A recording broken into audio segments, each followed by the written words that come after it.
Not good. Beautiful propaganda, US critics pan Meghan and Harry Netflix series as TV ratings flop. But before we continue, are you interested in starting or scaling a YouTube channel without having to show your face or becoming a traditional YouTuber to earn $30,000 a month? Click on the link below for more information. Harry and Meghan, the Netflix docu-series launched on December 8 featuring first-hand accounts by the Duke and Duchess of Sussex, doesn't appear to have been well received by American viewers and critics. The first half of the Duke and Duchess of Sussex's 6-episode program doesn't appear to have been the unadulterated success Prince Harry, Meghan, and Netflix were likely hoping for. A number of reviews described the program as one-sided, with Noor Nomin writing for MSNBC, despite it being billed as the unvarnished truth. So far the series is, predictably, beautiful propaganda with high production value. The difference between what the documentary says it is and what it actually is gets at the heart of what this documentary does effectively, plays with the power dynamics between the observer and the observed. This subversion, however, isn't always executed with self-awareness. How can any story told from a place of pain and persecution be the unvarnished truth? I do not mean to deny their reality but instead to suggest this one-sided story is one of many truths. While the docu-series is described as, at times, a compelling watch, its shortcoming is a seeming lack of self-awareness, the review wrote. Vanessa Friedman wrote in the New York Times, which in September 2020 was the first to announce the Duke and Duchess of Sussex's partnership with Netflix, the Duke and Duchess of Sussex haven't yet provided confessional or political revelations in their program. Rather, they have added the visual part to claims already made in the past. She wrote, pulling back the curtain on the inner workings of the monarchy can only take them so far. And already, they seem to be running out of news stories to tell about that period.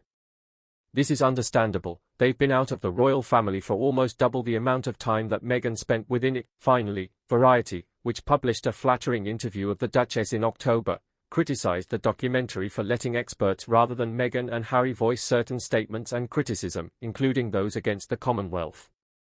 Reviewer Daniel Diodario, quoting a sentence told by Meghan during the program, wrote, "The title of the series is Harry and Meghan, doesn't it make more sense to hear this story from them?" The commentator also wrote, as part of their Netflix deal, Harry and Meghan have been seemingly forced into restaging the story of their courtship, wedding, and family feuds past the point that they, or anyone but die-hard fans or haters, can still care. What they want to do now that they've overcome adversity may well lie ahead in the next batch of episodes, but speaking in their own voice about issues other than their personal experience would have represented a good start. The US audience also didn't seem to embrace the Duke and Duchess's attempt to tell their story in their own words.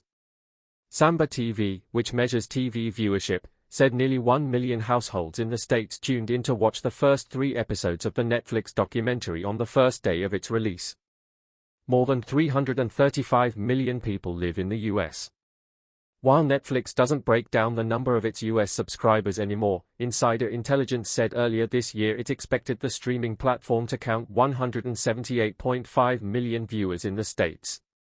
In comparison, Harry and Meghan performed much better in the UK, which counts some 63 million people, with 786,000 households tuning in to watch the program on December 8. In another news, Princess Beatrice's husband able to join firm at Sandringham thanks to Meghan Markle. The royal family spend Christmas every year at their Norfolk estate, however, tradition always dictated who received an invitation to join them. Princess Beatrice, along with her husband Edoardo Mopelli-Mozzi and their 1-year-old daughter Sienna, may be among members of the firm spending Christmas at Sandringham this year for the first time since 2019. As he is now married into the family, Mr. Mozzi would be invited to join in the celebrations, but even before their 2020 wedding, a break with royal tradition allowed him to attend. Thanks.